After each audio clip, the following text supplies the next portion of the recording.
حبیب کریم فرماتے ایک دن بستر پہ تھا، آسانی تھی، 70 دفعہ فرشتوں نے کہا یا اللہ یہ جھوٹا ہے، جھوٹ بولتا ہے، یہ تو غربت آئی ہے تو تیری بارگاہ میں آیا ورنہ کبھی نہ آتا، بیمار ہوا ہے تو آیا، اس کا تو بچہ بیمار ہوا ہے تو آیا ورنہ کبھی نہ آتا۔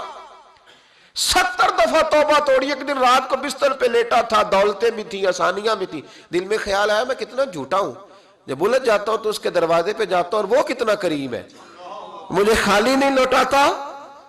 تڑپ اٹھا، آنسو نکل گئے، اٹھ کے مصلی پہ کھڑا ہوا تو رب کریم نے فرشتوں سے فرمایا کھول کے دیکھو دروازے، آج یہ غربت کی وجہ سے نہیں آیا، آج میرا بن کے آیا ہے۔ تو یا اللہ پہلے تو دولت دیتا تھا، آج کیا دے گا؟ تو محبوب فرماتے، اللہ فرماتے اب میں اسے بغیر حساب کتاب جنت عطا کروں گا۔ استغفار کریں، اس کے حضور حاضری دیں۔